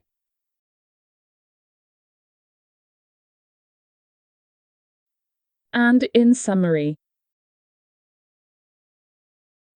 So in sober summary, attempt to co-summarizing as best I can with having the story super starring famously dead econs, also known as economists, fronting their following coalitions, Keynesians, Ostros, and Chicago Econo, clashing between each other to influence Guvo politicas in how best tackle the '08 banking crisis. Hopefully made foremost entertaining and then enlightening and aggro, exploring all about economics that matters to us all enough to maybe adjudge which type of economics matters to us more. Notably humbled in '08, resuming proverbial dismal reputation worthy of much criticism. But still, economics strives to be a studied endeavor, indeed useful subject, trying to understand how the extraordinary market economy works. For how best it could serve everyone everywhere participating within it, serving everyday livelihoods and sorely knowing its importance, especially when it goes down the tubes. Nor mere escalating econs exercised excited into wrangling about the latest boom to bust as, alas, we all get to join in and feel the pain and pay for it. For unlike other social sciences, sociology or psychology that suffer internal rifts but never goes beyond them, but when there's a crisis in economics, we all get to participate. Reminding us, along with too many econs, that it is as important as a dependable proven science, but sadly proven time and again, yet to be won. And no doubt, if given a wish, we'd make economics be a proper proven science in near enough equaling scientific successes, such as in medical technological progress, or the leaps and bounds made through physics, chemistry, engineering, whatever, in being found proven and dependable. Fathoming, proving to knowing, working out how things work, almost always one way upward, progressing us for improving how we live our lives, enjoying ever more benefits. Traveling faster, communicating wider, living longer, more healthily than prior generations thanks to medical science, and with AI today, could maybe even supersede us in the future. All down to the ever-advancing technology, blah blah, that we all benefit and take for granted as a dependable given that science enjoys. And much envied by too many economists mistaking themselves toward a science until reminded it be far from it. But after a crisis humbles them, their ambitions soon return, with too many economists telling politicians what they want to know, rather than choosing more humility by reminding them about the limitations of their subject that among politicians is also too easily forgotten or glossed over. And yet economics is still important enough to always deserve a hearing in the political realm, as be needed to get much of it implemented out there within the everyday real economy. For Keynes once said, behind every politician being the slave to the ideas, indeed theory, of some economist, as he would surely know alike his disciples onward, such as Paul Samuelson, mega-textbooking Keynesianism into post-war Western gouveau assumed in orthodoxy, becoming omnipresent enough indeed for him to joke that people can elect governments just as long as he gets to write the economic textbooks, having huge influential import and being still taught today. Whilst Ostros never really wrote an all-in-Austro textbook, although belatedly beginning to, but perhaps too late in the day, for turning around their fortunes, or in any time soon to be taken more seriously, or having more impact in mainstream economic teaching. And in summarizing their overall general disputation, for you cannot accuse econs, also known as economists, of excessive reverence toward their subject achievements or themselves, being invariably underwhelmed, to put it politely, of each other, and their opposing theories, all and amplified today within econo social media cauldron that increasingly spills outward, widening their audience and reception, already well aware of their reputation in public, at large being increasingly exercised interested in what they have to say. For all of this, aggro churning around, vying econo theory over what best to helps ventilate opening out economics beyond narrow academia confines and majority media assumptions. Found groupthink all amiss during 08, but you'd never know it, thus deserving more scrutiny in the role that media played. For beyond econs, politicas, and bankery, the media, especially mainstream, far greater, deserve to be discussed, hence is storyline included. Especially in the last part, with reporter Dello interrogating Keynes, Hayek, and Milton, and vice versa, and perhaps be a response to my blithe self having too much gone along in parroting, and still today afar, too easy led via what read, then assume wider. As the econo debate stroke assumptions today are still perhaps too narrow toward gatekeeping guarding the established system, as is rather than at least widen the field of econo choices available. And what else can I say? In having tried to summarize the story as best I can and producing enough supportive content providing pretty good indication of what the screenplay is like, being writ long then awaiting cut-down filmable, if ever made, for the text goes beyond standard functional script format fare. Having been written more descriptive in trying guide readers through the story and what the characters think, perhaps short of what a novel needs, but is still quite wordy for a movie script. And if filmed ultimo carried by the lines, aspiring perhaps kind of more literary fiction leanings in that economic theory can be complex, challenging, and asks readers judge it afar rather than clear-cut, straight-shot genre fiction that tells you who be the hero and who be the villain. For in asking others to judge the characters, the film be subjective, alike novel, although novels are always still more subjective in inviting readers imagine characters and environment. But if filmed, most of it still remains objective, with the audience seeing and hearing the same thing, with characters and environment fully shown, unlike described in novels that allow greater subjective imagination in the mind of the reader. But in the aspect of who be more right or wrong, the film, alike novel, is more subjective, being more left up to you to decide who be more right or wrong, or perhaps the story combines the event-driven, actionable attributes of genre fiction with the intellectual ambit of literary fiction. For perhaps forging a genre crossing a so-called postmodern film, marrying economics with sci-fi to produce more than the sum of its parts, or has it merely ruined both together? Well, no doubt we shall see. Having conceived, writ, and published the way I want it, so can only blame myself if garners meager readers. Yet must Mega surely win a plenty to ever justify Mega movie made, but thankfully, unlike a novel, it does not need adapting. So what else? Well, in returning to science, we can all envy and shown proven in how things work, but regarding economics for now, and likely futures in having to make do with economists intractably differing over how the economy best works. Nonetheless, economics is a worthy attempt to greater understand the economy, and admittedly is all too easy to poke fun at econs and their subject as the story does, but still gives them a say.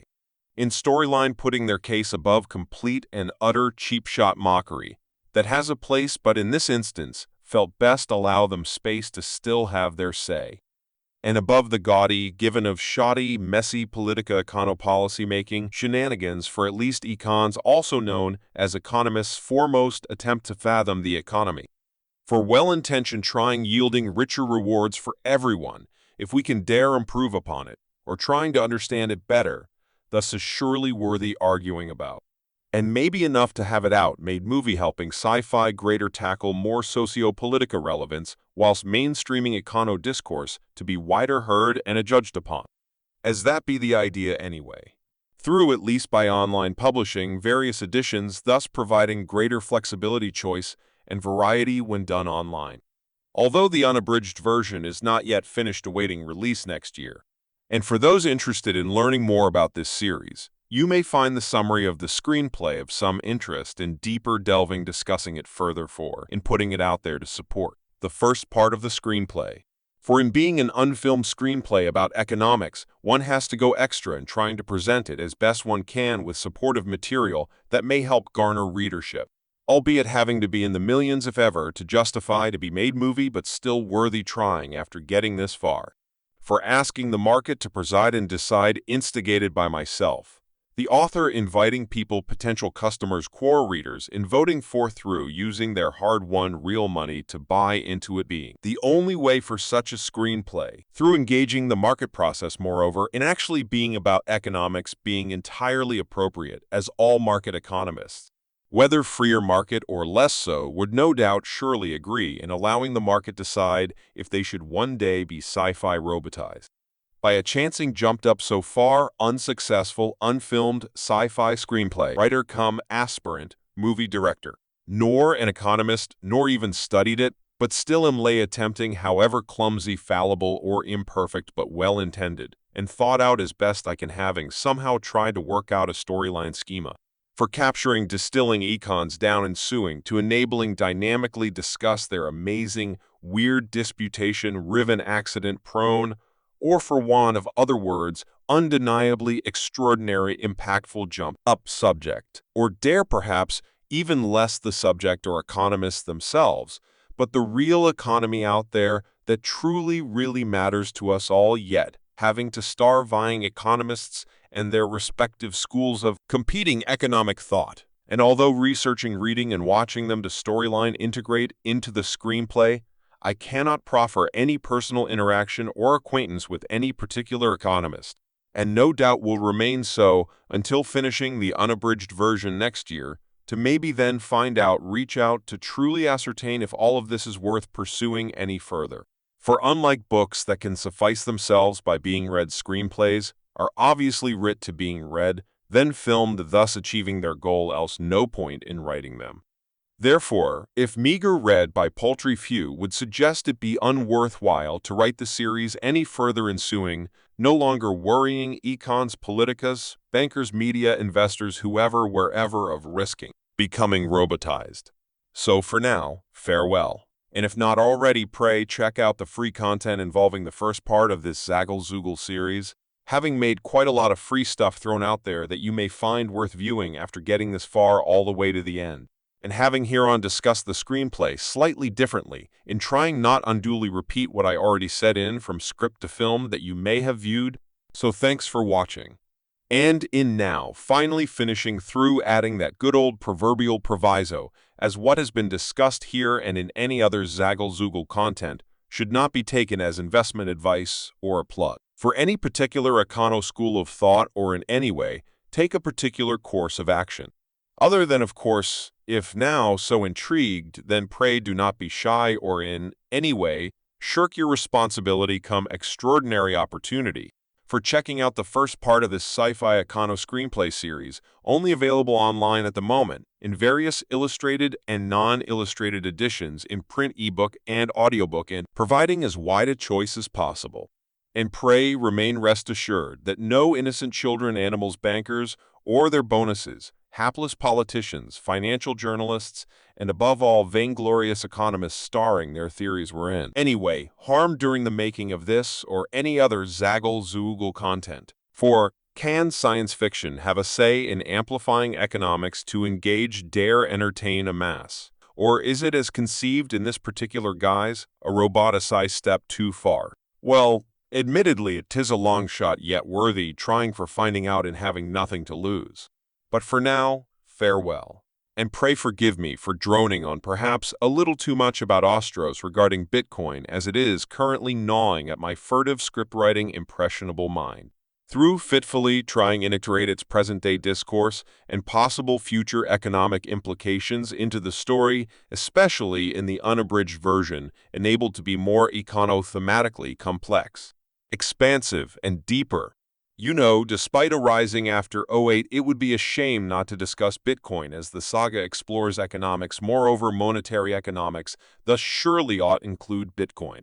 And finally, as I keep saying but feeling having to admit that the process of research and writing this, in trying to get my head around melding a narrative for storyline, exploring economics in the screenplay, for certainly through the process of writing thus far about the economic choices on offer has made me more sympathetic to Ostro arguments, although this is only my personal opinion and is not privilege, in the story that endeavors to balance out giving equal weight and validity to Keynes, Hayek, and Milton Econo schools of thought, hopefully enabling or inviting audience/readers to judge them rather than the story tell them who to choose, nor suggesting on such terms that the author writ screenplay is some cinematic, grand, definitive arbiter on economics, but, however, fallibly has attempted to be considered and balanced toward them, nor inferring such supposed equity in itself makes the story more virtuous or better than a polemical story that argues advocates one way for something, moreover, can be perfectly valid as shown in myriad literature, film, music,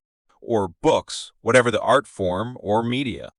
But the author felt in this instance is best, however fallibly lay strives, in the overall span of the series, to balance out opposing econo arguments, especially in the final part of the series, ending up inviting the audience decide between these economists rather than being storyline told who to choose, perhaps democratizing economists. But for now, truly farewell, leaving the author hard at work on the unabridged due out sometime next year. And pray comment, click like, and subscribe, helping provide the author with some indication, indeed feedback, if his endeavor could be worthy filmed one distant day, or maybe not. Bye-bye. Thanks for visiting.